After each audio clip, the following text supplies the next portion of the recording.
Hello friends, LGR study के online class में आप सभी का स्वागत है। जैसा कि आप सभी जान रहे हैं कि इस सीरीज में हम लोग क्लास 10th मैथ NCERT का चैप्टर वाइज पढ़ाई करते हैं और अभी हम लोग प्रश्नावली 9.1 में पढ़ाई कर रहे हैं। आपको बता दें कि इससे पहले हम चैप्टर 1 से चैप्टर 5 और चैप्टर नंबर 8 के सभी क्वेश्चन को हल कर चुके हैं। तो अगर आप अभी तक इस सभी चैप्टर के क्लास को नहीं देखे हैं तो आप इस चैनल के प्ले लिस्ट में जाकर के जरूर देख लीजिएगा, जो कि आपके एग्जाम के लिए काफी महत्वपूर्ण है।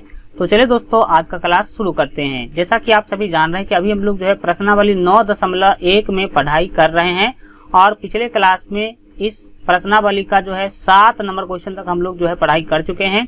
तो आज का जो आपका क्लास है वो क्वेश्चन नंबर 8 से शुरू होगा। तो चलिए सबसे पहले क्वेश्चन को पढ़ते हैं और फिर इसको बनाने की कोशिश करेंगे।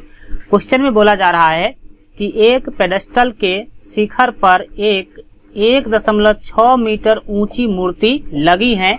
भूमि के एक बिंदु से मूर्ति के शिखर का उन्नयन कोण 60 डिग्री है और उसी बिंदु से पेडेस्टल के शिखर का उन्नयन कोण 45 डिग्री है। इस स्थिति में आपको पेडेस्टल की ऊंचाई जो है ज्ञात करना है। आपको बताना कि पेडेस्टल की ऊंचाई कितनी है। ठीक है, तो चलिए सबसे पहले इस क्वेश्चन को आप फिगर के रूप में समझिए।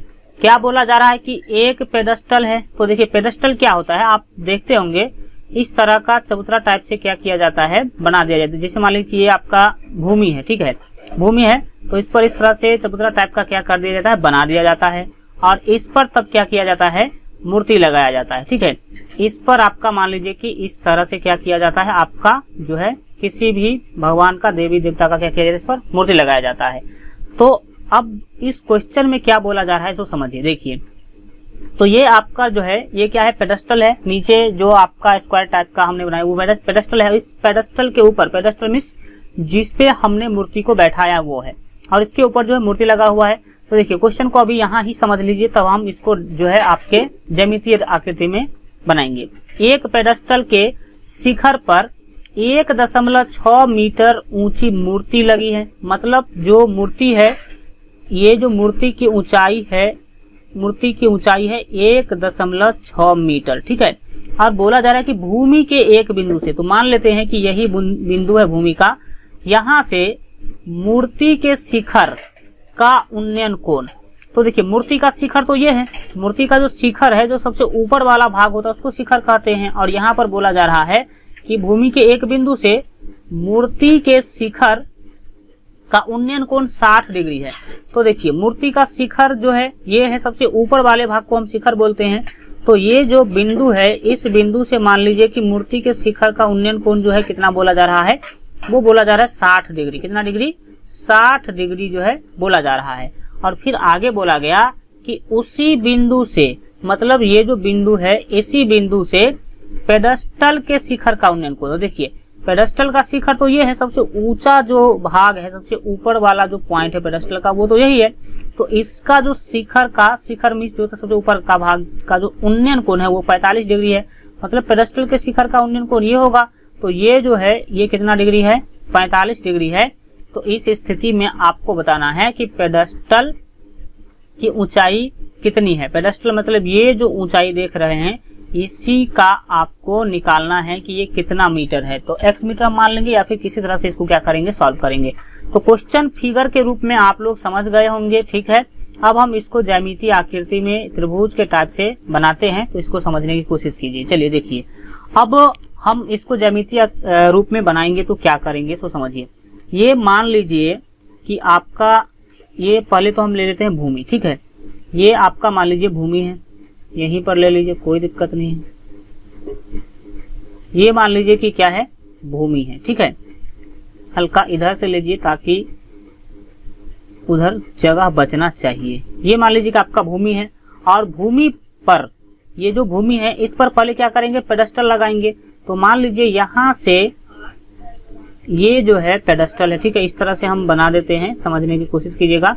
ये मान लीजिए कि पेडेस्टल है। ठीक है, ये रहा आपका पेडेस्टल, जिसका हम A से B दे देते हैं। मान लेते हैं A से लेकर के ये A पॉइंट है और ये B पॉइंट है। A से B क्या है, पेडेस्टल है, मतलब जिसपे मूर्ति रखा हुआ है वो है। ठीक है, और फिर ये जो पेडस्टल है, इस पेडस्टल के ऊपर मूर्ति लगा हुआ है। तो मान लीजिए कि यहाँ से ऊपर जो है ये आपका क्या है, मूर्ति लगा हुआ है। हम ऊपर से ही ले लेते हैं, अगर सीधा नहीं आ रहा है ठीक है। तो मान लीजिए कि ए से लेकर के ये डी, ए से लेकर के मान लीजिए कि ये डी पॉइंट है, ये क्या है, मूर्ति है। और मूर्ति का ऊंचाई बोल दिया गया कि 1.6 मीटर है। कितना है, 1.6 मीटर है। तो ये हमने बना लिया ए से लेकर के बी पेडस्टल और ए से लेकर के डी तक जो है मूर्ति बना लिया। तो अब क्वेश्चन को एक बार फिर से पढ़ लीजिए। एक पेडस्टल के शिखर पर जो है 1.6 मीटर की मूर्ति लगी है। तो हमने क्या किया, 1.6 मीटर का मूर्ति जो है लगा लिया। अब बोला जा रहा है कि भूमि के एक बिंदु से, तो मान लेते हैं भूमि का ये जो बिंदु है ये सी बिंदु मान लीजिए इसको, क्योंकि ए बी और डी ले लिए तो यहाँ पर सी ले लीजिए। तो इस सी बिंदु से ही मान लीजिए कि क्या बोला जा रहा है। अब आगे उसमें देखिए, भूमि के एक बिंदु से मूर्ति के शिखर, तो देखिए मूर्ति का शिखर जो है ये डी पॉइंट होगा, सबसे ऊपर वाला जो पॉइंट है वो होगा, क्योंकि शिखर होता है सबसे ऊपर वाला। डी से लेकर के ए तक मूर्ति है, तो मूर्ति का क्या लेना है आपको, शिखर लेना है। तो शिखर है सबसे ऊपर वाले पॉइंट को शिखर कहते हैं। शिखर का जो आपका उन्नयन कोण है वो है 60 डिग्री। मतलब कहने का क्या है, यहां से लेकर के ये जो कोण बनेगा वो बनेगा कितना degree, 60 degree.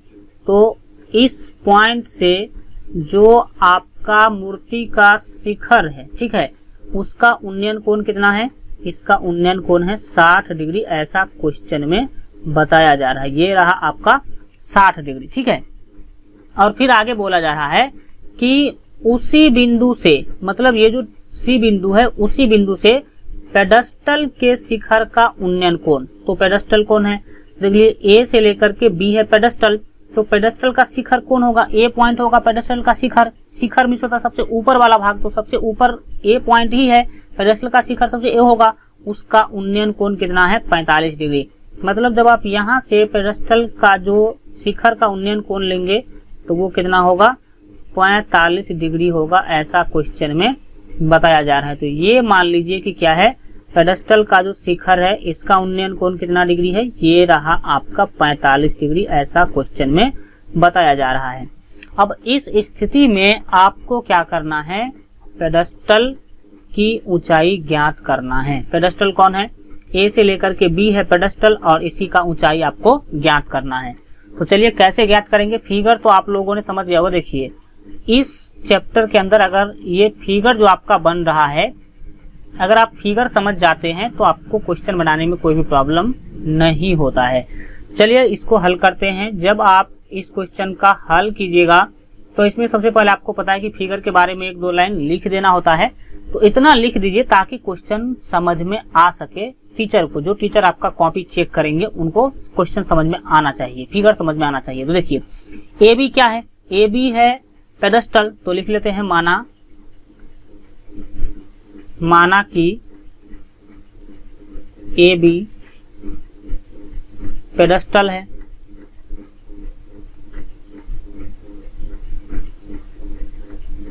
A B pedestal है।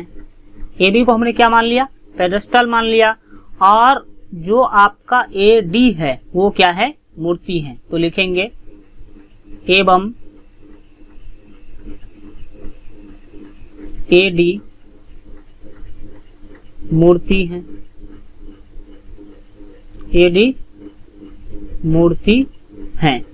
तो इतना लिखने से ही सारा जानकारी इसका मिल जाएगा कि ये पेडस्टल हुआ, ये मूर्ति हुआ। तो यहाँ से यहाँ का कोण जो है जा रहा है 45 डिग्री, और सी से लेकर के मूर्ति के शिखर का उन्नयन कोण जा रहा है 60 डिग्री। तो इसमें अब आप ज्यादा नहीं लिखने की जरूरत है, इतना लिखेंगे तो आपका काम बन जाएगा। तो चलिए अब अगले स्टेप में आपको क्या कर लेना है, इसको आप ध्यान से समझने की कोशिश कीजिए। देखिए ये जो आपका 1 मिनट देखेंगे कि जो बी से लेकर के डी है, ये रहा आपका बी पॉइंट, और बी से लेकर के जो डी है वो क्या है, सो समझिए। इसको हम लिखेंगे यहाँ बी डी, ठीक है। बी से लेकर के जो डी है, बी डी देख सकते हैं कि 2 भागों में बटा हुआ है। ये जो बी है यहां से लेकर के डी तक ये पूरा एक सीधा लाइन आपका बन रहा है, लेकिन बी से लेकर के डी जो है 2 भागों में बटा हुआ है ए के कारण। तो एक भाग का नाम होगा ए बी और एक भाग का नाम होगा ए डी। तो BD को आप लिख सकते हैं AB प्लस AD। क्या लिखेंगे? AB प्लस AD लिखेंगे। अब इसी को आप लोग इस तरह से भी लिख सकते हैं। क्यों? क्योंकि देखिए BD बराबर अब आप लिख सकते हैं AB प्लस AD। तो AD का मान देख लीजिए 1.6 है। यहाँ पर देख सकते हैं कि 1.6 है, तो हम लोग यहाँ पर 1.6 क्या कर सकते हैं? लिख सकते हैं। तो ये हम लिख लिए ताकि आगे हमें इसका जरूरत पड़े तो हमें कोई प्रॉब्लम न उठाना पड़े। अब आप क्या करेंगे? लिखेंगे समकोण त्रिभुज ABC में जो आपका ये जो त्रिभुज A, B और C, मतलब ये छोटा वाला जो त्रिभुज बन रहा है 45 डिग्री वाला, उसमें तो लिखेंगे समकोण त्रिभुज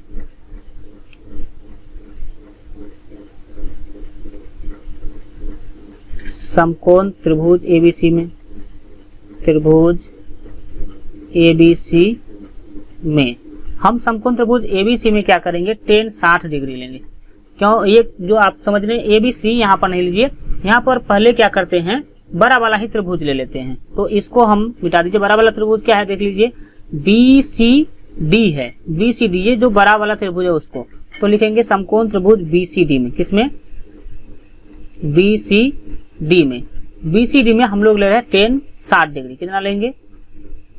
tan 60 डिग्री बराबर। तो देखिए tan 60 डिग्री क्यों ले रहे हैं? क्योंकि देखिए इधर का पॉइंट आपको क्या किया गया है? दिया गया है हल्का, और इसको अगर आप निकाल लेते हैं तो इस तरह का काम आपका बन जाएगा। तो tan 60 डिग्री लेंगे तो देखिए ये रहा आपका 90 डिग्री। 90 डिग्री के सामने जो भी है ये क्या होगा? कर्ण होगा, और ये आपका लंब हो जाएगा, और ये आधार होगा।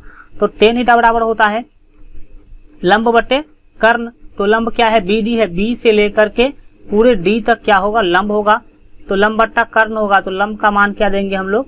BD देंगे, और जो आधार है वो क्या होगा? B से C होगा। तो नीचे में दे देंगे हम लोग BC, नीचे में ले लेंगे BC। अब इसको आप सॉल्व कर लीजिए, आपको बहुत हद तक जो है समझ जो है आएगा। देखिए तो tan 60 डिग्री का मान क्या होता है? √3 होता है। tan 60 डिग्री का मान √3 होता है। तो √3 और उसके बट्टे में 1 जो है अपने मन से हम लगा देते हैं। अब जो ये आपका BD है उसके बारे में एक बार ध्यान से आप सोचिए। तो देखिए जो BD है आप ऊपर में देख सकते हैं कि BD बराबर आप लिखे हैं AB प्लस 1.6। क्यों लिखे हैं? क्योंकि देख सकते हैं कि B से लेकर के पूरा D जो है वो 2 भागों में बटा हुआ है A के कारण। तो इस BD के जगह पर हम लिखेंगे AB प्लस 1.6। AB प्लस 1.6 लिख लेंगे, और BC को तो हम अभी क्या करेंगे? BC ही लिखेंगे। फिर अगले स्टेप में आपको क्या करना है समझिए। अगले स्टेप में आप कोना कोनी गुना कीजिए। कोना कोनी गुना करने में BC को जब आप √3 से गुना करेंगे तो आपको मिलेगा √3 BC मिलेगा। फिर जब 1 से गुना कीजिएगा इसको तो same to same AB plus 1.6 मिलेगा। फिर आपको अगले स्टेप में क्या करना है इसको समझिए। अगले स्टेप में आपको ये जो BC है, BC बाएं रखिए क्योंकि BC का वैल्यू आप निकालने की कोशिश करेंगे, और दाहिने में पहले से है आपका AB प्लस 1.6। ठीक है, ये 1 है तो यहाँ पर लिख लेंगे AB प्लस 1.6। इसको और अच्छा से लिख देते हैं, AB प्लस 1.6 है। और ये जो √3 है ये गुना के रूप में है तो दाहिने क्या जाएगा? बट्टा के रूप में चला जाएगा। तो ये हो जाएगा बट्टे में √3। इसका नाम आप फिलहाल दे दीजिए आप 1। कितना दे देंगे? समीकरण 1 दे देंगे इसका नाम। अब फिर से आपको क्या करना है?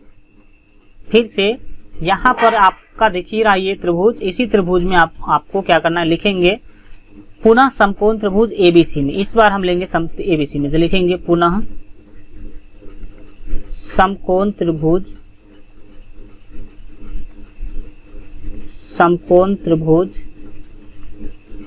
ABC में।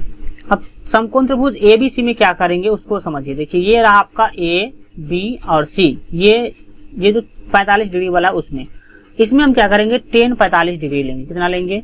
tan 45 degree. तो लिखेंगे tan 45 डिग्री बराबर tan 45 डिग्री बराबर। तो tan थीटा क्या होता है? tan थीटा जो होता है वो होता है लंब बट्टे p बट्टा b यानी कि लंब बट्टे आधार होता है। तो यहाँ पर लंब कौन है, ध्यान से देख लीजिए। लंब है आपका AB और आधार है BC, यानी कि AB, देखिए AB आपका लंब है और BC क्या है, आपका आधार है। तो AB बट्टे BC आप यहाँ पर क्या कर सकते हैं, लिख सकते हैं। तो यहाँ पर हम लिख लेंगे AB बट्टे BC। अब इसको आप सॉल्व कर लीजिए तो क्या मिलेगा। तो tan 45 का मान आप सभी जानते हैं कि 1 होता है, तो इसके बट्टे में 1 दे देंगे, 1 बट्टा 1 हो जाएगा। उधर पहले से AB बट्टे BC है, तो AB बट्टे BC रहेगा ही रहेगा। फिर आपको क्या करना है, सो समझने की कोशिश कीजिए। देखिए ये अगर आप इसको कोना कोनी गुना करते हैं तो क्या मिलेगा, जब आप AB को 1 से गुना करेंगे तो आपको मिलेगा AB, क्या मिलेगा, AB मिलेगा। फिर BC को जब आप 1 से गुना करेंगे तो क्या मिलेगा, BC, और इसका नाम आप दे दीजिए समीकरण 2। क्या दे देंगे, समीकरण 2 दे देंगे। अब समीकरण 1 आपके सामने है और 2 भी आपके सामने है। क्या कॉमन है, 1 मिनट आप दिमाग लगाइए। देखिए यहाँ पर आप देख सकते हैं कि ये BC है और BC का मान ऊपर समीकरण 1 में है। तो हम क्या करेंगे, समीकरण 1 से BC का मान रख देंगे समीकरण 2 में। तो इस बात को हम यहाँ पर लिख भी देते हैं, लिखेंगे अब समीकरण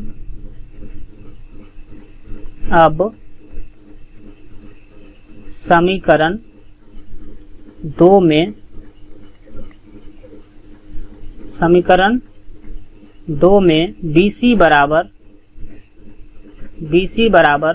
BC का मान ऊपर देख लीजिए कितना है, BC का मान है AB प्लस 1.6 बट्टे √3। तो लिख लेंगे AB प्लस 1.6 और बट्टे में लेंगे हम लोग √3। ठीक है, तो समीकरण 2 कौन सा है, देख सकते हैं AB बराबर BC है। तो इसमें बाएं तो AB है तो AB रहेगा ही रहेगा, और दाहिने क्या है, BC है। तो BC के जगह पे हमें अब जो है क्या यूज करना है, देख सकते हैं कि BC, अब समीकरण इतना में BC बराबर इतना रखने पर, एक चीज लिख देंगे रखने पर। तो रखेंगे तो क्या होगा, ये जो BC दिख रहा है समीकरण 2 में, क्योंकि हमने लिखा है कि अब समीकरण 2 में BC बराबर AB प्लस 1.6 बट्टे √3 रखने पर। तो समीकरण 2 में इधर आपका AB है तो इधर तो AB हम लिख लिए, और BC का मान हम लिख देते हैं AB प्लस 1.6। तो यहाँ पर जो है आप लोग लिखेंगे AB प्लस 1.6 और बट्टे में आपको ले लेना √3। कितना लेना है, √3। अब चलिए इसको हम लोग सॉल्व कर लेते हैं। चलिए इसको सॉल्व कर लीजिए फास्टली। तो क्या होगा समझने की कोशिश कीजिए। जब आप इसको सॉल्व करेंगे तो आप इसके बट्टे में भी 1 ले लीजिए। 1 लेने से क्या फायदा होगा, कोना कोनी गुना करेंगे आप। तो क्या होगा, जब आप √3 को AB से गुना करेंगे तो आपको मिलेगा √3AB, √3AB मिला। फिर दाहिने में 1 से AB प्लस 1.6 को गुना करेंगे तो ये AB प्लस 1.6 यहाँ पर आपका हो जाएगा। फिर जब आप क्या करेंगे अगले स्टेप में, जो बाएं में √3AB है उसको सेम टू सेम रहने दीजिए, √3AB, और ये जो AB है प्लस AB उसको बाएं ले आएंगे तो ये हो जाएगा -AB। क्या हो जाएगा, -AB हो जाएगा। दाहिने में बचेगा 1.6। कितना बचेगा, 1.6 बचेगा। फिर क्या होगा, देखिए AB और ये AB और AB जो है, तो AB हम कॉमन ले लेते हैं। तो जब आप AB कॉमन ले लेंगे तो यहाँ √3 बचेगा, √3 बचेगा। ये माइनस है तो माइनस, और ये AB आप कॉमन लेते हैं, AB से AB को भाग करेंगे तो 1 मिलेगा। ठीक है, और फिर दाहिने तरफ क्या बच रहा है, 1.6 है तो वो 1.6 ही रहेगा। अब AB का मान पहले हम लोग निकाल लेंगे। तो लिखेंगे AB बराबर, दाहिने में पहले से है 1.6, ये देख सकते हैं 1.6 है तो 1.6 हम लिख लेंगे। नीचे में √3 -1, तो नीचे में हम लोग √3 -1 जो है, ये सॉरी माइनस होगा, ये -1 ले लेंगे। क्यों, बट्टे में क्यों आया, क्योंकि ये था यहाँ पर गुना के रूप में। अब AB का मान यहाँ तक भी हम रख सकते हैं, लेकिन हम आपको बताए हुए हैं कि कभी भी आपको जो है नीचे में जो है आपका रूट नहीं रहना चाहिए। तो नीचे से रूट हटाने के लिए क्या करते हैं वो भी हम आप लोगों को बताए थे कि हर परिमेयकरण करना चाहिए। क्या करना चाहिए? हर परिमेयकरण। तो ऊपर में 1.6 है तो 1.6 रहेगा, नीचे में है √3 - 1 तो वो रहेगा ही रहेगा। और हर परिमेयकरण में हम क्या करते हैं, नीचे वाले से ऊपर भी गुना करते हैं और नीचे भी गुना करते हैं, लेकिन बीच का चिन्ह क्या हो जाता है, बदल जाता है। तो नीचे में क्या है, √3 - 1, लेकिन हम ऊपर गुना करेंगे √3 + 1 से और नीचे भी गुना करेंगे √3 + 1 से।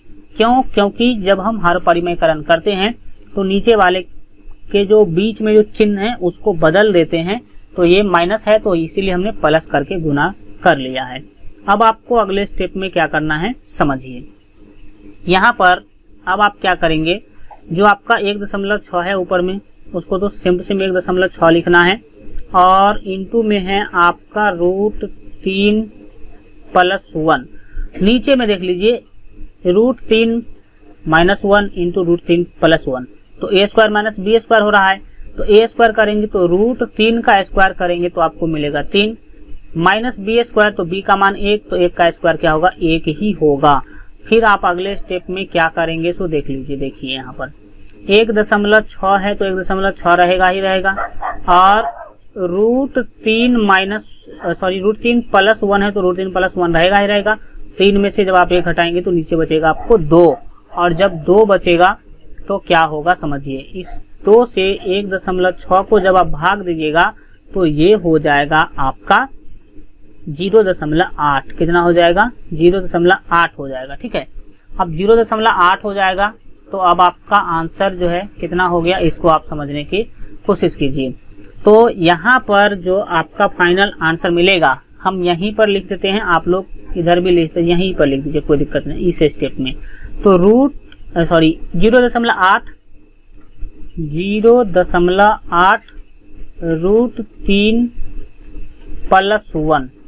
+ 1 जो है आपका फाइनल क्या हो जाएगा, आंसर हो जाएगा। ये किसका मान है, ए बी का मान है और ए बी ही क्या था, पेडेस्टल था, तो यही आपका क्या हो जाएगा, फाइनल आंसर हो जाएगा। चलिए देख लेते हैं कि ए बी पेडेस्टल है कि नहीं है। ठीक है, तो यहाँ पर जो है आप देख लीजिए कि ए बी ही क्या है, आपका पेडेस्टल है और ए बी का मान जो है आपका इस तरह से जो निकला है उस तरह से आप क्या कर सकते हैं, निकाल सकते हैं। ए बी ही क्या है, पेडेस्टल है और आपको क्या करना था, पेडेस्टल का ही ऊंचाई निकालना था। तो इस तरह से आप लोग सॉल्व करेंगे। चलिए बढ़ जाते हैं हम लोग, अब देखेंगे इसी तरह से क्वेश्चन नंबर 9 काफी महत्वपूर्ण है। ठीक है, और जो लोग जो है व्हाट्सएप पे जुड़ना चाहते हैं तो आप व्हाट्सएप पे मत जुड़िए, व्हाट्सएप में आपको कोई सुविधा नहीं मिलेगा, लेकिन आप लोग हमारे टेलीग्राम चैनल को जरूर जो है ज्वाइन कर लीजिए। टेलीग्राम पर सर्च कीजिएगा LGR स्टडी। ठीक है, LGR स्टडी सर्च कीजिएगा टेलीग्राम पे, तो हमारा जो चैनल है LGR स्टडी का टेलीग्राम का वो आ जाएगा, उसमें आप ज्वाइन हो जाएगा, खुद से सारा का सारा आपको सुविधा जो है मिल जाएगा। चलिए देखते हैं 9 नंबर क्वेश्चन, काफी महत्वपूर्ण है। देखिए हल्का आपको टाइम लगेगा, टाइम आपका लग सकता है 5 मिनट अधिक, लेकिन आपको समझना है। 9 नंबर क्वेश्चन समझिए, क्या पूछा जा रहा है कि एक मीनार के पाद बिंदु से एक भवन के शिखर का उन्नयन कोण 30 डिग्री है। तो दो चीज का यहाँ पर जिक्र हुआ, एक तो हुआ मीनार और एक हुआ भवन। ठीक है, तो दो चीज है, एक मीनार भी और एक भवन भी है, और बोला जा रहा है कि मीनार के पाद बिंदु से मतलब मीनार के पांव से क्या करना है, एक भवन के शिखर का उन्नयन कोण जो है वो है 30 डिग्री और भवन के पाद बिंदु से मीनार के शिखर का उन्नयन कोण है 60 डिग्री। तो इस स्थिति में और आप ये भी बता दिया गया कि यदि मीनार 50 मीटर ऊंची है तो भवन की ऊंचाई ज्ञात कीजिए। तो चलिए सबसे पहले इसको हम फिगर के रूप में आपको समझाते हैं। देखिए यह मान लीजिए कि ये जो है आपका भूमि है। ठीक है, ये आपका भूमि है, भूस्थल है। अब इस पे एक हम मीनार पहले लेते हैं, ये मान लीजिए कि आपका क्या है, मीनार है। ठीक है, मीनार मीन्स होता है टावर, तो टावर बड़ा होगा और भवन यानी कि घर क्या होगा, छोटा होगा। हल्का इसको सीधा कर देते हैं, इधर से ही ले लीजिए। ठीक है,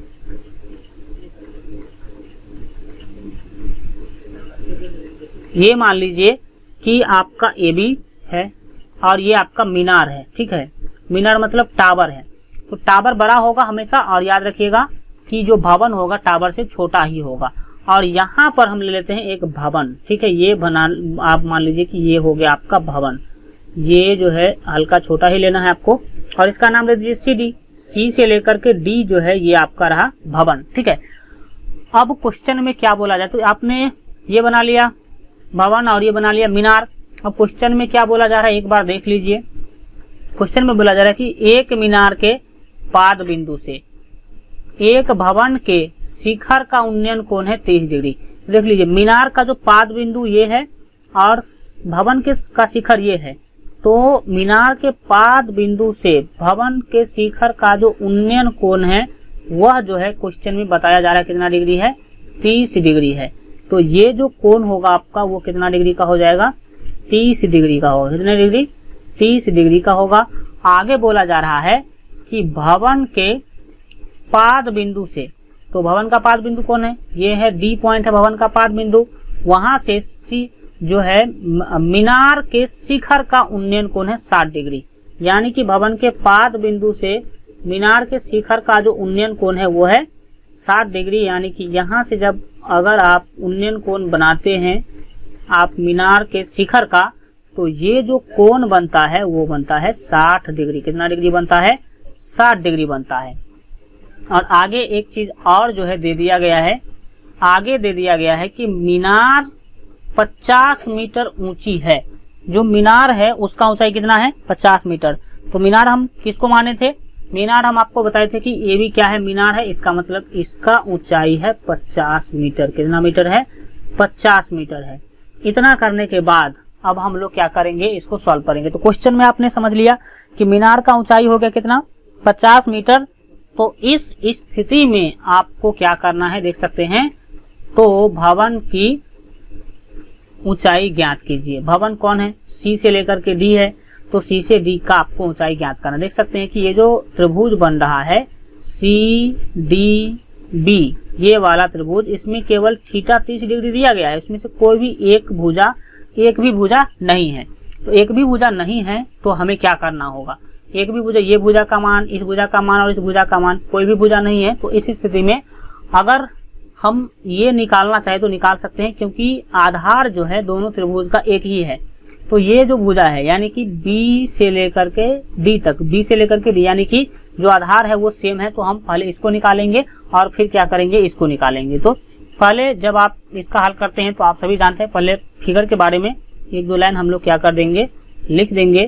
तो जब आप इस क्वेश्चन का हल कीजिएगा तो लिखिएगा, माना कि AB मीनार है, मीनार में होता टावर, तो AB मीनार है तथा CD भवन है, CD भवन है। इतना भी अगर आप लिख देते हैं तो आपका काम चल जाएगा, कोई प्रॉब्लम आपको नहीं होगा। अब क्या करेंगे उस बातों को आप ध्यान से समझने की कोशिश कीजिए। लिखेंगे समकोण त्रिभुज ABD में, तो ABD कौन है देख लीजिए, A B और ये रहा D। तो लिखेंगे समकोण त्रिभुज ABD में,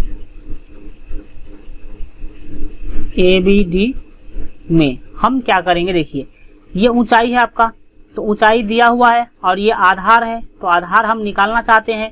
तो ऊंचाई और आधार यानी कि लंब बटे जो आपका आधार होता है वो किसमें होता है, टेन थीटा। तो लिखेंगे टेन 60 डिग्री। कितना लिखेंगे, टेन 60 डिग्री बराबर 60 डिग्री। क्यों, क्योंकि ये देख सकते हैं कि थीटा जो है इसका वो कितना डिग्री है, 60 डिग्री का है। ठीक है, तो टेन 60 डिग्री, तो टेन से बड़ा P बट्टा B होगा। P क्या, AB है, और जो आधार है वो क्या है, BD है। तो AB बट्टा BD हम लिख सकते हैं।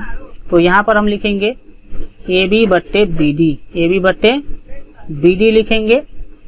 फिर जब आप अगले स्टेप में इसको सॉल्व कीजिएगा तो टेन 60 डिग्री का मान होता है √3। कितना होता है, √3, और बट्टे में आप ले लीजिए 1। फिर दाहिने में AB है, तो AB का मान देख सकते हैं कि आपके पास 50 है। A से लेकर के B जो है वो 50 मीटर है, तो AB का मान आप यहाँ पर लिख सकते हैं 50। नीचे रहेगा BD, क्या रहेगा, BD रहेगा। ठीक है, अब आप इसको क्या करेंगे, कोना कोनी गुना सभी लोग जानते होंगे। तो जब आप BD को √3 से गुना करेंगे तो आपको मिलेगा √3 BD, और दाहिने में 50 को जब 1 से गुना करेंगे तो ये तो 50 ही रहेगा। चलिए इसको सॉल्व कर लीजिए, और क्या करना है इसको जो है आप समझिए। एक काम आप कीजिए, जो अब जो है अगला स्टेप जो होगा उसमें जो BD है इसको आप बाएं रखिए, ठीक है। BD को बाएं रखेंगे, दाहिने पहले से 50 है तो 50 रहेगा ही रहेगा, और √3 दाहिने जाएगा तो बट्टा में आ जाएगा √3, और इसका नाम आप अभी दे दीजिए समीकरण 1। क्या देंगे नाम इसका? समीकरण 1 दे देंगे, ठीक है। अब हम लोग क्या करेंगे, अब देखिए, तो ये जो है BD देख सकते हैं कि BD का मान आपको मिल चुका, ये जो है मिल चुका, आधार मिल चुका है। तो ये भुजा अब आपको मिल गया, और ये निकालना है तो लंब और ये हुआ आधार। तो लंब और आधार में फिर जो है tan थीटा का ही आपको यूज करना होगा। तो लिखेंगे पुनः समकोण त्रिभुज, यहाँ पर लिख लेते हैं पुनः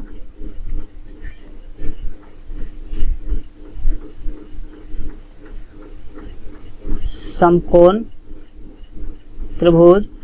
ये कौन सा त्रिभुज है देख लीजिए, BCD में,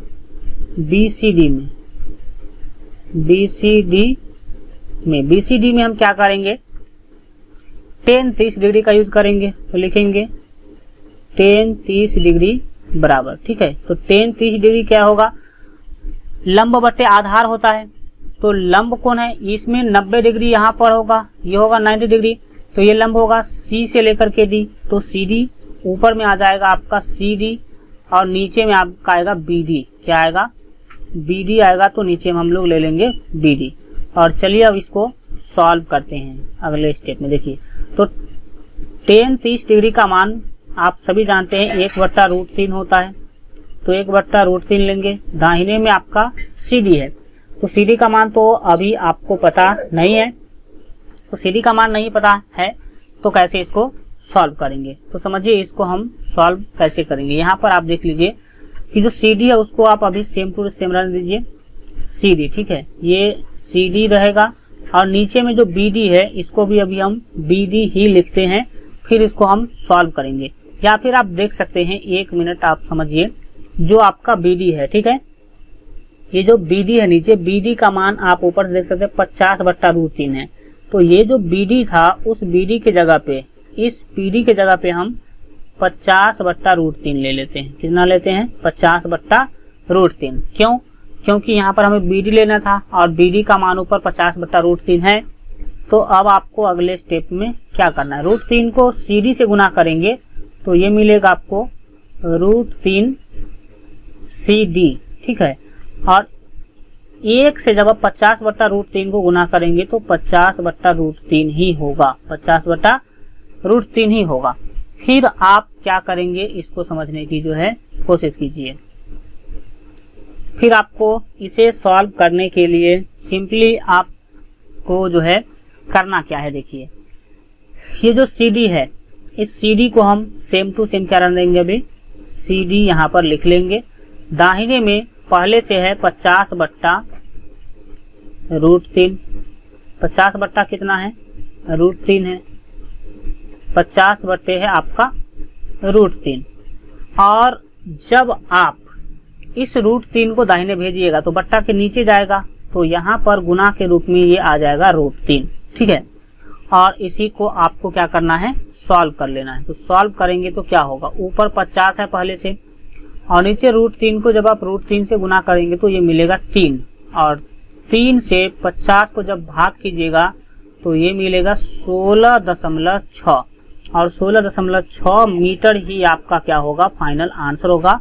और इस तरह से आपका भवन का ऊंचाई निकल गया 16.3, यानी कि CD जो था वो क्या था, भवन था।